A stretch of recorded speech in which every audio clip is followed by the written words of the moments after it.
26 जुलाई कक्षा 10वीं, विषय हिंदी, उपविषय काव्य, प्रकरण कृष्ण भक्त कवि रसखान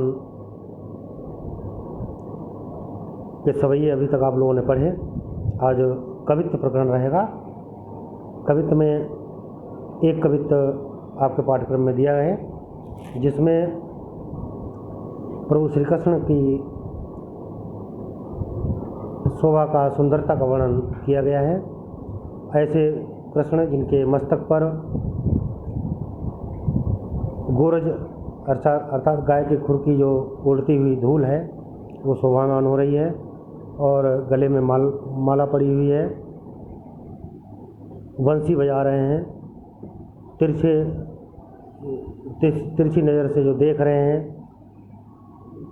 यमुना के तट पर कदम्ब के वृक्ष पर बैठे हुए ऐसे सुंदर पीताम्बरधारी प्रभु श्री कृष्ण की सुंदरता का वर्णन रसखान जी ने कवित्व में किया है।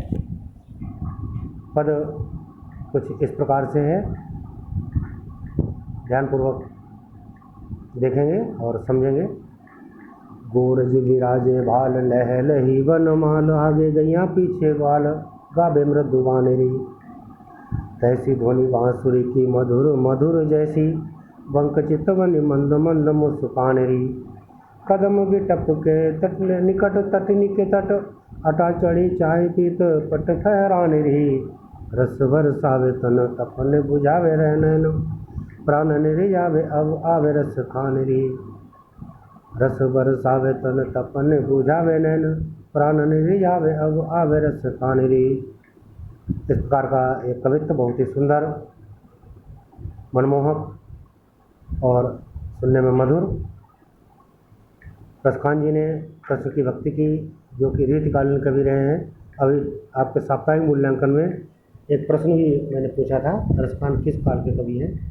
अधिकतर भैया बहनों ने भक्ति काल के कवि लिखा था, लेकिन ये बता दें यहाँ पर रसखान रीतिकालीन कवि हैं, न कि भक्ति काल के। हाँ, भक्ति की है, कृष्ण की भक्ति की है। ऐसे बिहारी है, बिहारी ने भी अपने प्रभु श्री कृष्ण की सुंदरता का वर्णन किया है, उनकी भक्ति की है। भक्ति और श्रृंगार शीर्षक के अंतर्गत उन्होंने सतसई में अपने दोहे गाए हैं। तो कृष्ण भक्त होने का आशय ये नहीं कि भक्ति काल के ही कवि रहे हो, रीतिकालीन कवि हैं रसखान। तो पहले तो उसके पद में जो शब्द आए हैं उनके अर्थों को हम समझेंगे। गोरज अर्थात गायों के पैरों से उड़ने वाली धूल। गो माने गाय, रज माने धूल, गाय के पैरों से, खुरों से उड़ने वाली धूल। विराजे माने सुशोभित हो रही है, भाल माने मस्तक पर, लहलही माने लहरा रही है, शोभायमान हो रही है। हाँ, वाणी, चितवनी, दृष्टि और विटप माने वृक्ष, तटनी यमुना तट, यमुना का किनारा, पट वस्त्र, अटा अट्टालिका, तपनी माने ताप, दुख या क्लेश। ठीक है, तो इस प्रकार के शब्दार्थ आप लोग चाहें तो लिख ही सकते हैं, क्योंकि जब तक शब्दों के अर्थ नहीं आएंगे तब तक आप लोग व्याख्या भी नहीं कर सकते हैं। तो शब्दों के अर्थ समझने का विशेष प्रयास क्या करें। संदर्भ प्रस्तुत कवित्व प्रसिद्ध भक्त कवि रसखान द्वारा रचित रसखानी ग्रंथावली से हमारे पाठ्य पुस्तक के काव्य खंड में संकलित कवित्व नामक शीर्षक से अवतरित है। इस प्रकार से आप लोग संदर्भ लिख सकते हैं। संदर्भ में कवित्व तो शीर्षक है, लेकिन रसखान ग्रंथावली जो उनकी रचना है वो अवश्य लिखें। आप लोग देखेंगे पाठ में कहीं भी कोई भी शीर्षक दिया होता है, उसके अंत में काले से नीचे उनकी रचना लिखी होती है। जैसे धनुष भंग है तो बालकांड से लिया गया है, श्री रामचरितमानस के बालकांड से, तो श्री रामचरितमानस लिखा होता है। ऐसे रसखान ग्रंथावली के कवित्व शीर्षक से लिया गया है। प्रसंग प्रस्तुत पद में कवित्व में श्री कृष्ण के वन से लौटते हुए उनके सुंदर रूप का चित्रण रसखान जी ने यहाँ पर किया है। व्याख्या। एक गोपी दूसरी गोपी से श्री कृष्ण के रूप का वर्णन, सुंदर सौंदर्य का वर्णन करते हुए कहती है कि श्री कृष्ण के माथे पर गोरज अर्थात गायों के खुरों से उड़ी हुई धूल सुशोभित हो रही है। उनके वक्ष स्थल पर वन के फूलों की माला लहरा रही है। गोरज बिराजे भाल लह लही वनमाल, आगे गैया पीछे ग्वाल गावे मृदुगानिरी।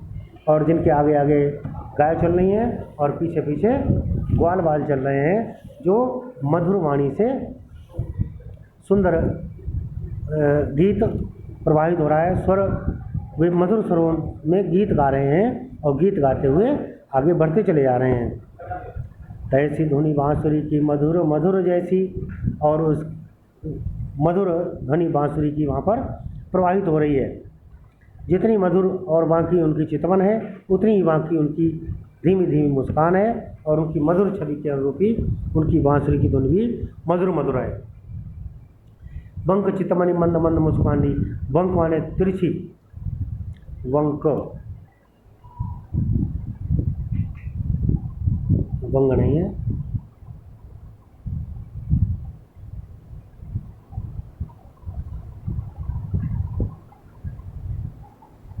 अपने नेत्रों से वो तिरछा देख रहे हैं और मंद मंद मुस्कुरा रहे हैं। ऐसे मेरे प्रभु श्री कृष्ण हैं। कदम बिटप के निकट तटिनी के तट, यमुना के तट पर जो बिटप माने वृक्ष, कदम के वृक्ष हैं, उस पर अटा चढ़ी चाय पीत पट फहरानी। पीत माने पीताम्बर, पीले वस्त्र है ना। अब यहाँ पर आप पहले ये समझ लेंगे कि उनका रूप और उनके देखने का ढंग तथा उनकी बांसुरी की ध्वनि सब मधुरता से परिपूर्ण है। फिर एक गोपी दूसरी गोपी से कहती है, हे सखी तू अट्टालिका पर चढ़कर कदम्ब के वृक्ष के निकट यमुना के किनारे पर श्री कृष्ण के पीले वस्त्रों का फहराना तो देख। वो रस की खान अर्थात रसखान, रस की खान माने आनंद को प्रदान करने वाले श्री कृष्ण रस को बरसाता, श्री कृष्ण रस को बरसाता हुआ, तन की तपन को बुझाता हुआ, तपन माने दुख कष्ट, शरीर के सारे दुख जिसके दर्शन से दूर हो जाते हैं, जिनके दर्शन मात्र से शरीर के सारे कष्ट दूर हो जाते हैं और जो प्राणों को मोहित करने वाले हैं, ऐसे श्री कृष्ण की सुंदरता का यहाँ पर रसखान जी ने वर्णन किया है। और बहुत ही सुंदर वर्णन करते हुए वो कहते हैं एक सखी के माध्यम से, गोपी के माध्यम से श्री कृष्ण की अनुपम सुंदरता का, अनुपम छटा का यहाँ पर वर्णन रसखान ने किया है। काव्य के सौंदर्य कवित्व में रसखान ने कृष्ण के मनोहारी रूप का सजीव चित्रण किया है। कृष्ण के रूप पर मुग्ध गोपियों की दशा का भी सजीव अंकन किया गया है। भाषा ब्रज, रस श्रृंगार, गुण माधुर्य और अलंकार, पुनरुक्ति प्रकाश माने बार बार एक ही बात को दोहराया गया है, और अनुप्रास और श्लेष, छंद, कवित्व। ठीक है, तो एक बार पुनः पढ़ेंगे। गोरज विराजे भाल लह लही वनमाल, आगे गैया पाछे ग्वाल गावे मृदुबानेरी। तैसी धुनि बांसुरी की मधुर मधुर जैसी, बंक चितवन मंद मंद मुस्कानेरी। कदम बिटप के निकट तटनी के तट, अटा चढ़ी चाय पीत पट फहरानेरी। रस बरसावे तन तपनी बुझावे नैन, प्राण निधि जावे आवे रस खानेरी। प्राणों को रिझाने के लिए, प्राणों को प्रसन्न करने के लिए रस की खान मेरे प्रभु श्री कृष्ण आ रहे हैं, ऐसा प्रतीत होता है। जैसे कि अट्टालिका पर चढ़कर उनका पीताम्बर धारण किए हुए प्रभु श्री कृष्ण के अगर दर्शन करेंगे तो वह बहुत ही आनंद प्रदान करने वाले और तन तपन शरीर के सारे कष्टों को दूर करने वाले वो दर्शन होते हैं।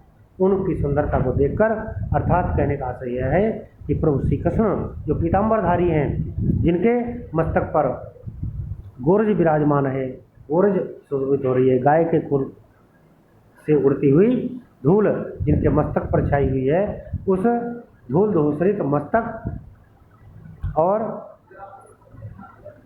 मधुर बांसुरी की ध्वनि जो बजा रहे हैं, बांसुरी को हाथ में लिए हुए हैं, ऐसे प्रभु श्री कृष्ण जो पीताम्बर धारण किए हुए हैं, उनके दर्शन पाकर सारे कष्ट, शरीर के सारे कष्ट दूर हो जाते हैं। ऐसा भाव यहाँ पर रसखान ने गोपियों के माध्यम से व्यक्त किया है। भैया बहनों, इसे आप लोग बहुत ही ध्यानपूर्वक, आनंदपूर्वक इसे पढ़ेंगे, समझेंगे, अवश्य आपको आनंद आएगा। धन्यवाद। ठीक, सही है।